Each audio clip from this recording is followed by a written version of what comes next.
तुम्हारी अम्मा ने दी है? सुबह से भूखी थी, मुझे लगा कि शायद तुम्हारी अम्मा ने भिजवाई होंगी। लाडली ने कहा नहीं, यह मेरे हिस्से की है, मेरे हिस्से की मैंने आपके लिए रख दी थी। काकी पुड़ियों पर जाने टूट ही पड़ी। 5 मिनट में पिटारी खाली हो गई। लाडली ने पूछा, काकी पेट भर गया क्या? लाडली को इतना स्नेह था उनके प्रति, इतना प्यार था कि वो अपने हिस्से का लेकर काकी को देती है और उनसे पूछती भी कि आपका पेट भर गया और इच्छा है? बोली नहीं बेटी, जाकर अम्मा से और मांग लाओ, तुम और अम्मा से ले आओ। लाडली ने कहा अम्मा सो गई है, जगाऊंगी तो मारेंगी, उन्हें पता चलेगा कि मैंने आपको दे दी और आपके लिए और मांगने आई हूँ तो वह तो मुझे भी पीटेंगी, मुझे भी मारेंगी। काकी ने पिटारी को फिर टटोला, उसमें कुछ खुरजन गिरे थे, उन्होंने निकाल कर वो खा गई, यानी कि थोड़ी बहुत खुरचन जो कहते हैं हम, थोड़ा बहुत बचा हुआ था वो भी वो खा गई। बार बार होठ चाटती थी, चटकारे भरती थी क्योंकि भूखी थी सुबह से और इतना अच्छा खाना तो न जाने उन्हें कितने सालों पर मिला था। हृदय जो है वह महसूस रहा था, यानी कि अंदर से उन्हें इच्छा हो रही थी कि और पुड़िया मैं कैसे खाऊं, कैसे ले आऊं। काकी का अधीर मन इच्छा है, प्रबल इच्छा है उन्हें कि और खाएं। उचित और अनुचित का विचार हो रहा था कि अगर मैं ऐसे लेने जाऊंगी तो अच्छी नहीं लगूंगी, उम्रदार हूँ, सबके सामने, मेहमानों के सामने पता चलेगा कि मैं चोरी कर कर खा रही हूँ तो ठीक ना रहेगा उन्हें। लेकिन जो उनकी इच्छा थी वो उन्हें रोक नहीं पा रही थी। एक तरफ मन ऐसा कह रहा था, ललचा रहा था कि और खाऊं, दूसरी ओर मन कर रहा था कि क्या इज्जत रह जाएगी मेहमानों के सामने। सहसा लाडली से बोली, मेरा हाथ पकड़कर वहां ले चलो जहां मेहमानों ने बैठकर खाना खाया था, जहां मेहमानों की पंगत लगी हुई थी, वहां मुझे तू हाथ पकड़कर ले जा, ऐसा कहा। लाडली ने उनका अभिप्राय समझ न सकी। लाडली को नहीं पता था कि काकी ऐसा क्यों कह रही है, वहां ले जाने के लिए क्यों कह रही है, वो लाडली को नहीं पता था। उसने काकी का हाथ पकड़ा और ले जाकर झूठले पत्तलों के पास बैठा दिया, क्योंकि जहां मेहमानों ने खाया था वहां पत्तलें पड़ी हुई थी, झूठी पत्तलें, वहां ले गई काकी को। काकी पत्तलों में से पुड़िया के टुकड़े चुन चुन कर खाने लगी, इतनी भूखी थी। उनका हृदय जो है वो इतना ललचा रहा था, इतने सालों से इतना अच्छा खाना नहीं खाया था। तो एक वृद्ध की अवस्था आप देखिए, जिनके पास इतनी संपत्ति थी, आज उसे झूठा खाना पड़ रहा है, वो भी छुप के। झूठा खाने के लिए भी उन्हें छुपना पड़ रहा है। कितनी निर्दयता यहाँ हमें देखने को मिलती है उपन्यास के अंदर। तो काकी जो है वह ऐसे झूठे पत्तलों के अंदर जो बचे कुचे हैं वह चुन चुन कर खाने लगी। ओह, दही कितना स्वादिष्ट था, कचौड़िया कितनी सलोनी, खस्ता कितना सुकोमल था, यानी कि कोमल था, खाने में कितना मजा आया, मैं उसे चिबा सकी। दूसरों की झूठे पत्तल वह चाटने लगी। परंतु बुढ़ापा, तृष्णा, रोग का अंतिम समय है। जो बुढ़ापा होता है वह रोग का अंतिम समय होता है, यानी कि उन्हें ऐसा लगता है कि मैं मर जाऊं, कुछ हो जाए, उससे पहले मैं जो खाना चाहती हूँ वह खा लूं, ऐसा उनका मन हो रहा था। संपूर्ण इच्छा का केंद्र यही था कि बस पेट भर लूं, अच्छा मिला है वह खा लूं, न जाने कब कोई बीमारी आ जाए और चल बसना पड़े। तो बस इन्हीं इच्छाओं को पूरे करते हुए वो झूठा खाना खाने लगे। बूढ़ी काकी जो है, उनका जो केंद्र था उनकी स्वादेंद्रिय थी कि वाह कितना अच्छा खाना खाने को मिला, जो बासी बचा कुचा मिलता था, इतना अच्छा खाना इतने सालों बाद मिला, तो उनको यह काम करना पड़ा। ठीक उसी समय रूपा की आंखें खुल गई जब वह पत्तले चाट रही थी और उसे मालूम हुआ कि लाडली मेरे पास नहीं है, यानी कि बेटी है वह उनके पास सोई हुई ना मिली। वह चौंक उठी, चारपाई, यानी कि जो पलंग होता है चारपाई, चारपाई पे उधर उधर देखने लगी कि कहीं नीचे तो नहीं गिर पड़ी, और उसे वहीं न पाकर वह उठ गई और देखती है कि लाडली जो है वह झूठे पत्तलों के पास चुपचाप खड़ी है और बूढ़ी काकी पत्तलों पर से पुड़ियों के टुकड़े है वह उठा उठा कर खा रही है। ऐसा दृश्य उसे देखने को मिला। और देखती है रूपा की बेटी वहां खड़ी हुई है, वह पत्तल चाट रही है बूढ़ी काकी, और रूपा का जो हृदय है वो सन्न हो गया।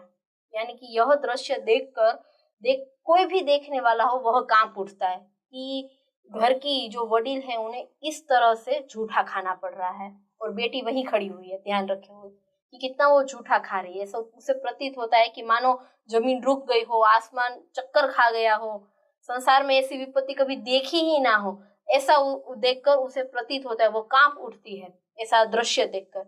लगता है जैसे कैसा अधर्म, कैसा पाप का भागी, यह कौन है यह कि जिसने यह अधर्म करने पर काकी को मजबूर किया, यह पाप करने पर काकी को मजबूर किया, वह आखिर है कौन? वह खुद है, ऐसा उसको एहसास होता है।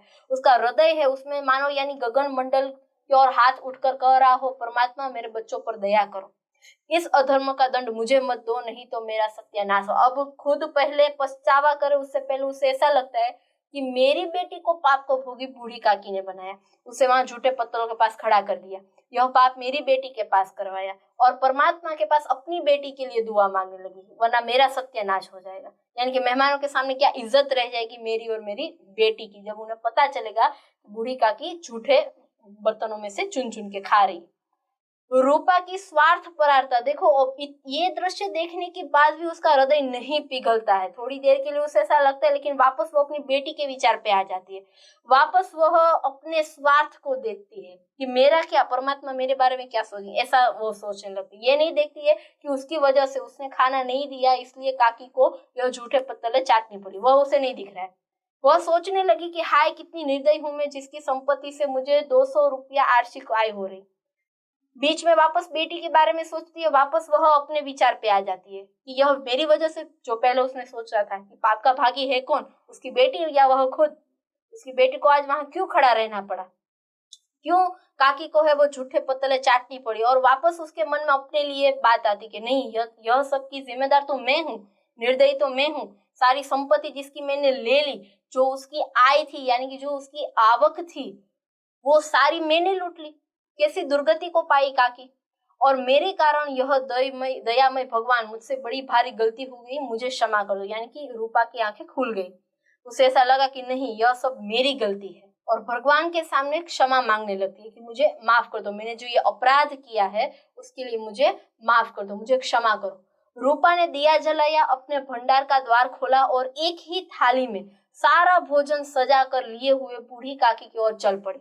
उसने कंठावृद्ध स्वर में बोला, यानी कि जो अब तक जैसे स्वर में बोलती थी, उससे विरुद्ध अब तक जो क्रोध जताती थी, उन्हें मारती थी, पीटती थी, वह सारे स्वर भूलकर कुछ अलग ही स्वर में उसने काकी से कहा, काकी उठो, भोजन कर लो, मुझसे आज बड़ी भूल हुई, उसका बुरा न मानना, परमात्मा से प्रार्थना कर दो कि मेरा अपराध क्षमा कर दे।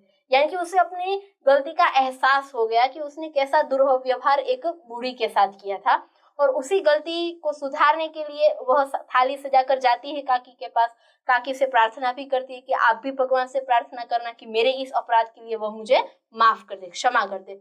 भोले भाले बच्चों की भांति जो मिठाइयाँ पाकर मार और तिरस्कार सब भूल जाता है, वैसे ही बूढ़ी काकी सब भुला देती है, क्योंकि जो खाने की लोलुपता थी, जो इच्छा थी, वह इतनी प्रबल थी कि अपने अपमान को भूल गई, अपने साथ जो व्यवहार हुआ उसको भूल गई। छोटे बच्चों की माफक, बच्चे भी ऐसे ही होते हैं, उसे आप कितना भी मार दो, पीट दो, थोड़ा भी प्रेम जताओ तो वो सारा भूल जाते हैं। वैसे ही बूढ़ी काकी सारा उनका जो अपमान है वह भूल कर खाने पे तुल जाती है। उनके एक एक रोए से सच्ची उनकी जो अच्छाई है वो दिखाई देती है।